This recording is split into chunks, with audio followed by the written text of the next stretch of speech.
할렐루야. 2020년 12월 31일 송구 영신 예배 하나님의 말씀입니다. 구약성경 사무엘상 7장 1절로부터 12절에 있는 말씀을 봉독해 드립니다. 기럇 여아림 사람들이 와서 여호와의 궤를 옮겨 산에 사는 아비나답의 집에 들여놓고 그 아들 엘리야사를 거룩히 구별하여 여호와의 궤를 지키게 하였더니 궤가 기럇 여아림에 들어간 날부터 20년 동안을 오래 있은지라. 이스라엘 온 족속이 여호와를 사모하니라. 사무엘이 이스라엘 온 족속에게 일러 가로되 너희가 전심으로 여호와께 돌아오려거든 이방 신들과 아스다로스를 너희 중에서 제하고 너희 마음을 여호와께로 향하여 그만 섬기라. 너희를 블레셋 사람의 손에서 건져내시리라. 이에 이스라엘 자손이 바알들과 아스다로스를 제하고 여호와만 섬기니라. 사무엘이 가로되 온 이스라엘은 미스바로 모이라. 내가 너희를 위하여 여호와께 기도하리라 하매 그들이 미스바에 모여 물을 길어 여호와 앞에 붓고 그날에 금식하고 거기서 가로되 우리가 여호와께 범죄하였나이다 하니라. 사무엘이 미스바에서 이스라엘 자손을 다스리니라. 이스라엘 자손이 미스바에 모였다 함을 블레셋 사람이 듣고 그 방백들이 이스라엘을 치러 올라온지라. 이스라엘 자손이 듣고 블레셋 사람을 두려워하여 사무엘에게 이르되 당신은 우리를 위하여 우리 하나님 여호와께 쉬지 말고 부르짖어 우리를 블레셋 사람의 손에서 구원하시게 하소서. 사무엘이 젖 먹는 어린 양을 취하여 온전한 번제를 여호와께 드리고 이스라엘을 위하여 여호와께 부르짖음에 여호와께서 응답하셨더라. 사무엘이 번제를 드릴 때에 블레셋 사람이 이스라엘과 싸우려고 가까이 오매 그날에 여호와께서 블레셋 사람에게 큰 우레를 발하여 그들을 어지럽게 하시니 그들이 이스라엘 앞에 패한지라. 이스라엘 사람들이 미스바에서 나가서 블레셋 사람을 따라 벳갈 아래에 이르기까지 쳤더라. 사무엘이 돌을 취하여 미스바와 센 사이에 세워 가로되 여호와께서 여기까지 우리를 도우셨다 하고 그 이름을 에베네셀이라 하니라. 아멘. 오늘의 말씀을 잠시 상고해 보겠습니다. 오늘의 말씀은 미스바 대각성의 운동으로 이렇게 볼 수가 있는데요. 물론 8장에 이르기까지 그 말씀이 계속 이어지고 있습니다만은 오늘은 에벤에셀의 하나님에 대해서만 말씀을 드리도록 하겠습니다. 언약궤는 다시 기럇 여아림 사람들에 의해 아비나답의 집으로 옮겨지고 그곳에서 향후 20년 동안 정착하게 되는데요. 그리고 법궤가 반환된 때를 맞추어 사무엘은 미스바에서 거국적인 회개와 영적인 각성 운동을 펼칩니다. 이는 이후 신정 통치의 기반을 세울 수 있는 결정적인 계기가 되었습니다. 그리고 이 시기에 블레셋과의 두 번째 전쟁인 에베네셀 전투가 벌어집니다. 이 전쟁에서 이스라엘은 블레셋에게 빼앗겼던 영토를 완전히 회복하는 대승리를 거두게 되지요. 또한 아모리 사람들과의 동맹으로 블레셋을 견제함으로써 평화의 시대로 들어가게 됩니다. 세월은 흘러 이제 사무엘도 늙었습니다. 하지만 사무엘의 아들들은 전혀 기대에 못 미쳤습니다. 그래서 이스라엘 백성들은 사무엘에게 왕을 요구하게 되는데요. 8장에서요. 사무엘은 왕정 제도의 폐해를 지적하면서 백성들의 마음을 돌이켜보려고 애썼지만 왕에 대한 그들의 열망을 꺾지는 못하였습니다. 할 수 없이 결국 하나님은 왕정 제도를 허락하십니다.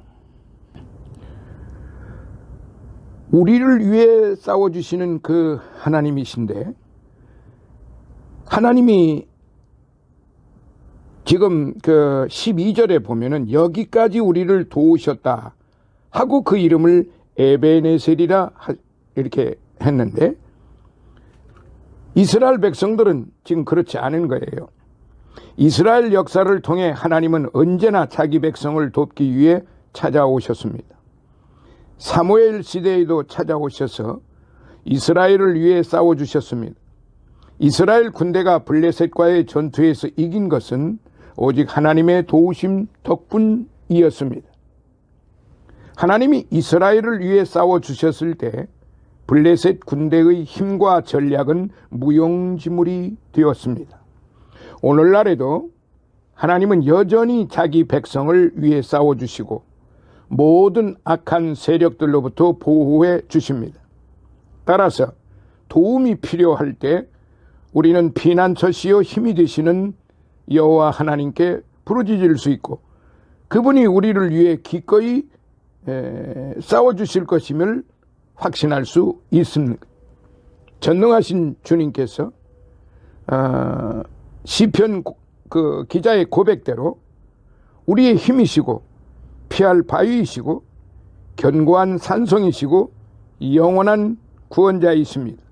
그분이 바로 예수 그리스도, 우리의 구원자,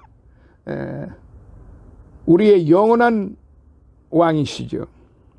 그런데 오늘 본문의 이 말씀을 한번 우리가 돌이켜보면서 제가 이 송구영신 예배 설교를 왜 이 말씀을 택했느냐.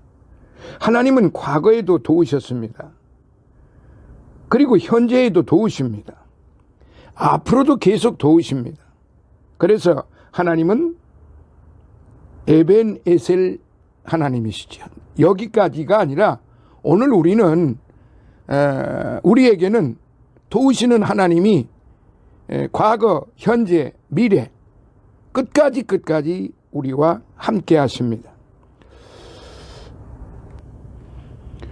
지금으로부터 2700년 그 전에 이사야 선지자를 통해서 하나님은 이렇게 말씀하셨습니다. 그러나 나의 종 너 이스라엘아, 나의 택한 야곱아, 나의 벗 아브라함의 자손아, 이렇게 말씀을 하셨어요. 그리고 41장 9절에 보면은 내가 땅 끝에서부터 너를 붙들며 땅 모퉁이에서부터 너를 부르고 네게 이르기를 너는 나의 종이라.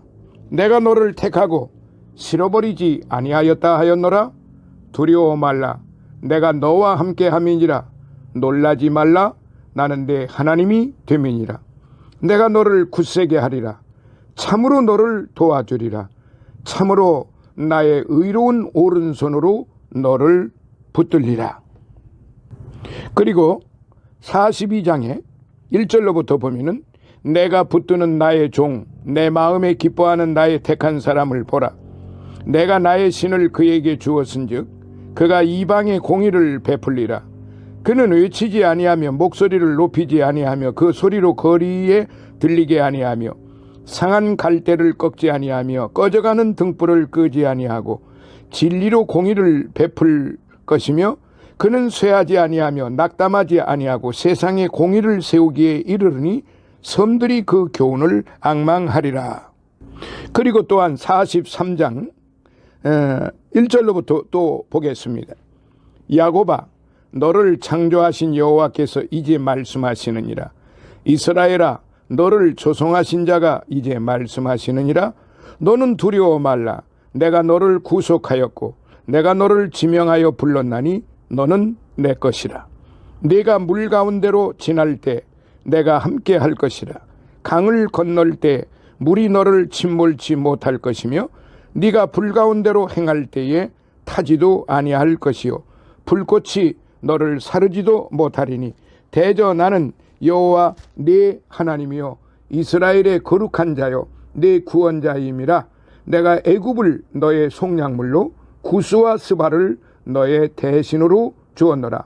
내가 너를 보배롭고 존귀하게 여기고 너를 사랑하였은즉 내가 사람들을 주어 너를 바꾸며 백성들로 내 생명을 대신하리니. 아멘. 자, 이렇게 하나님께서는 우리에게 이렇게 말씀을 하셨으며 우리와 항상 함께 하신다고 말씀을 하신 것입니다. 자, 그렇다고 하면은 오늘 본문에 있는 말씀 7장 이제 12절에 있는 말씀을 요절로 해서 몇 가지만 말씀드리도록 하겠습니다. 사무엘이 돌을 취하여 미스바와 센 사이에 세워 가로되 여호와께서 여기까지 우리를 도우셨다 하고 그 이름을 에베네셀이라 하니라. 사랑하시는 거룩하고 보배롭고 존귀하신 성도님들, 한 해를 마무리하는 오늘 여러분은 어떤 생각을 하십니까? 다사다난했던 한 해를 정리하는 여러분의 마음은 어떤 것입니까? 실로 묵은 해를 어떻게 보내느냐에 따라 새해가 복된 해가 될 수도 있고 불행한 해가 될 수도 있으며 성공적인 해가 될 수도 있고 실패의 해가 될 수도 있다고 생각을 합니다. 세상의 불신자들은 송구영신을 망년회라고 해서 밤새도록 부어라 마셔라 하며 정신을 잃고 죄를 물 마시듯 하며 한 해의 마지막을 뜻없이 되돌아오지 않는 묵은 해를 올바로 보내야 하는데 오는 새해가 더욱 발전적이며 밝고 복된 해가 될 것인데 그렇지가 않습니다. 자, 그러면 어떻게 해야 묵은 해를 옳게 보내고 새해를 바르게 맞이할 수 있을까요? 다음 세 가지의 마음을 가지고 송구영신을 할 때 분명히 오는 새해는 복된 해, 성공적인 해가 될 줄로 믿는 바인 것입니다. 첫째로 감사하는 마음을 가져야 할 것입니다.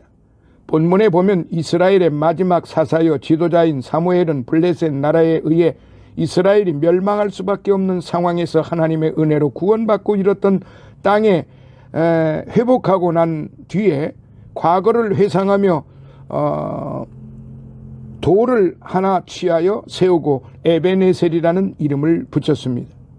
에베네셀이란 본문에 있는 대로 여기까지 우리를 도우셨다라는 뜻입니다. 즉 하나님의 은혜로 지금까지 살아왔다는 감사의 표현인 것입니다. 이처럼 우리는 지난 한 해를 돌아보면 먼저 하나님께 감사하는 마음을 가져야 하겠습니다. 사람들은 흔히 기쁨은 모래에 새기고 고통은 돌에 새겨두는 경향이 있습니다. 그래서 기쁜 일들은 쉽게 잊어버리고 나쁘고 고통스러운 기억들은 오래 간직하곤 합니다. 하지만 우리가 하나님께 더욱더 인정받고 축복받는 사람이 되려면 지난 해를 돌아보며 감사한 마음을 일깨워야 할 것입니다.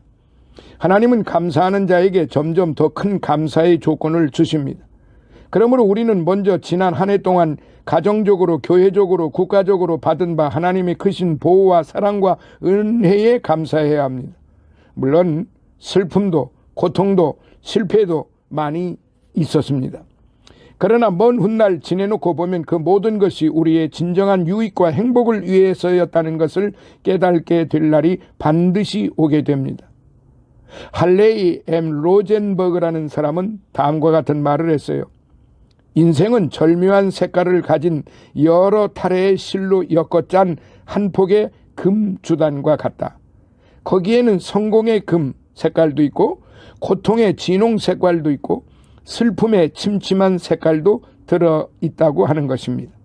그러나 하나님의 은혜로 말미암아 이 모든 것은 아름다운 모양을 이루게 됩니다. 모든 경험을 통하여 하나님은 사랑과 지혜의 옷감을 짜도록 도우시는 것입니다. 우리가 지난 한 해 동안 무슨 일을 당했든지 모든 일을 합동하여 선을 이루도록 하시는 하나님의 섭리와 사랑을 믿는다면 과거를 돌아보며 감사하는 자가 되어야 하지 않겠습니까? 감사하는 마음으로 묵은 해를 보내는 사람들에게 보다 큰 축복의 새해가 다가올 줄로 믿습니다. 사도 바울은 데살로니가전서 5장 16, 17, 18에 뭐라고 그랬습니까? 항상 기뻐하라, 쉬지 말고 기도하라, 범사에 감사하라. 이것이 그리스도 예수 안에 있는 저들을 향한 하나님의 뜻이니라.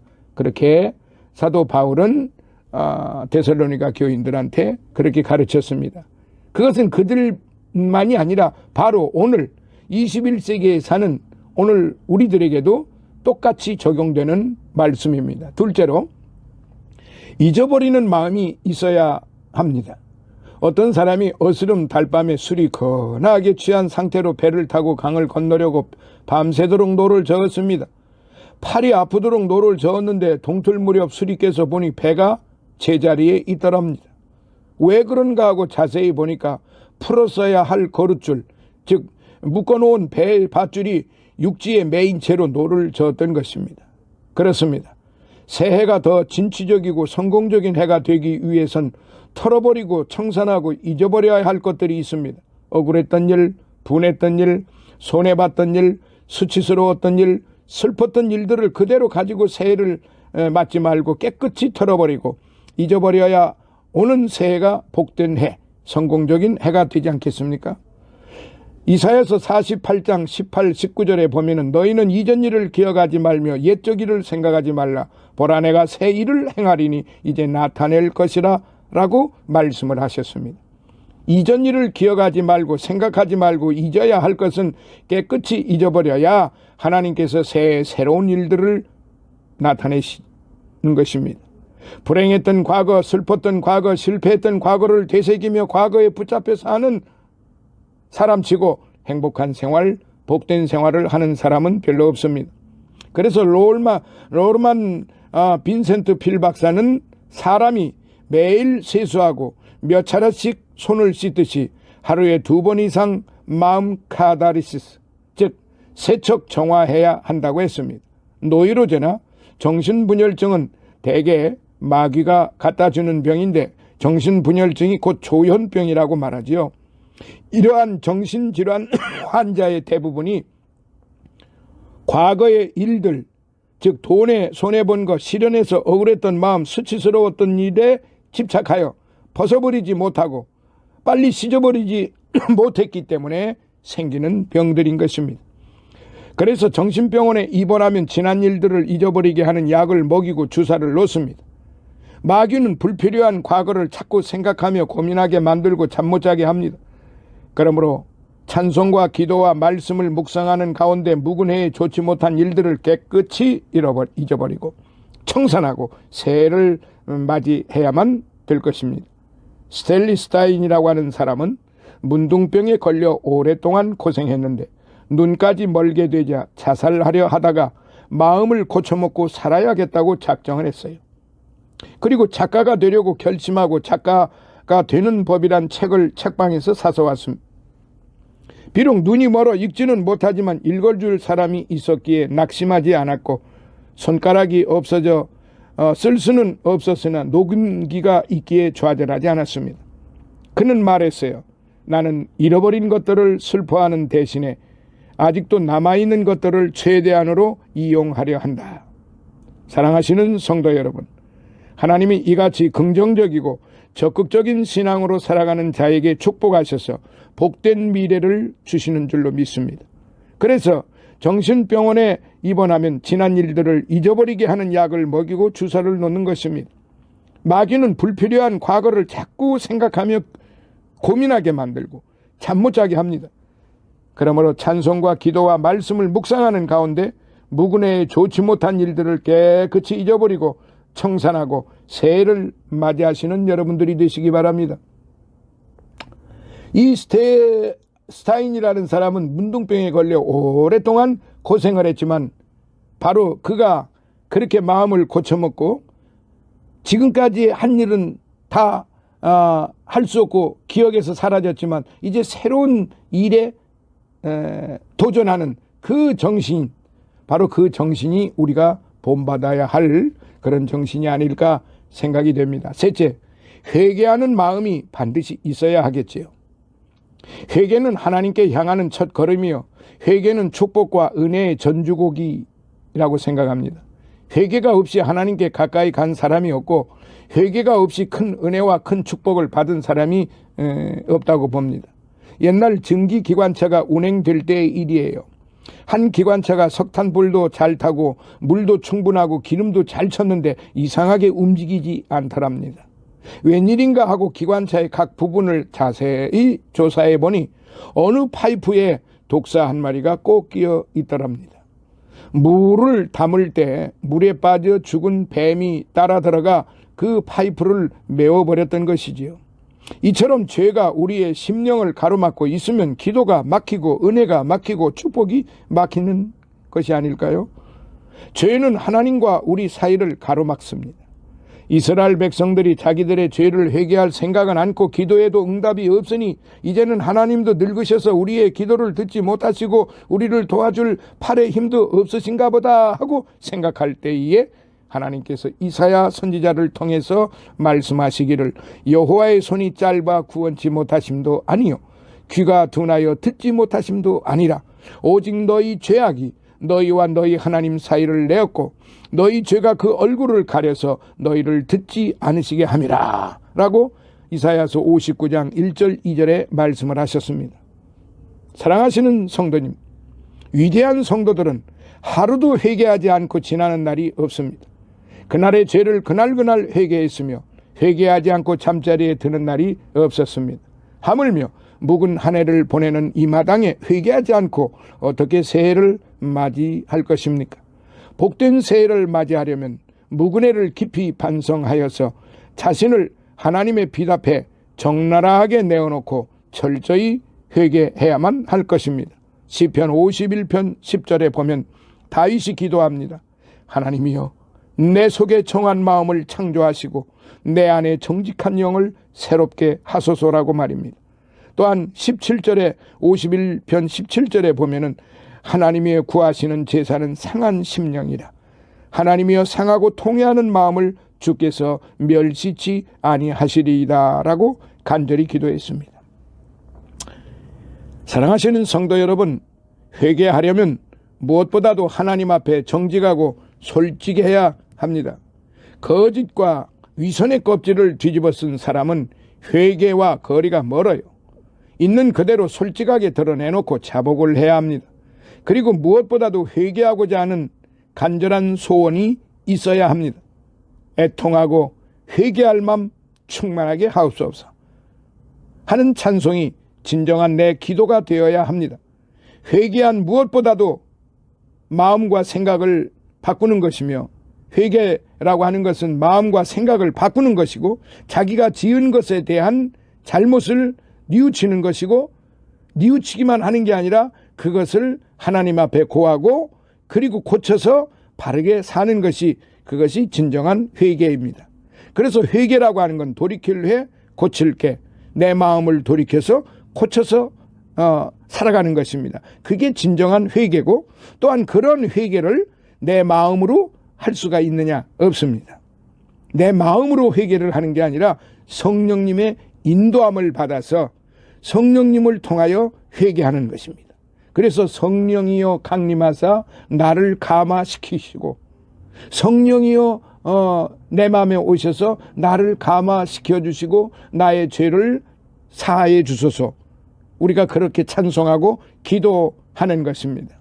사랑하시는 성도 여러분, 오늘 묵은 해를 보내는 마지막 날 지난 한 해를 돌아보며 이제 새날을 맞이하면서 하나님께 감사하는 마음을 가져야 할 것이며 우리 마음과 생각 속에 불평, 불안, 원망의 요소가 되는 모든 것을 털어버리고 잊어버려야 될 것이며 무엇보다도 철저히 회개하는 마음을 가져서 하나님 앞에 기쁘고 즐거운 그런 마음으로 아버지 이 2021년 한 해를 아름답고 복되게 보내야 할 것입니다. 복되고 밝은 새해가 여러분 앞에 무한 펼쳐지시기를 예수님 이름으로 축원합니다. 아멘. 감사합니다.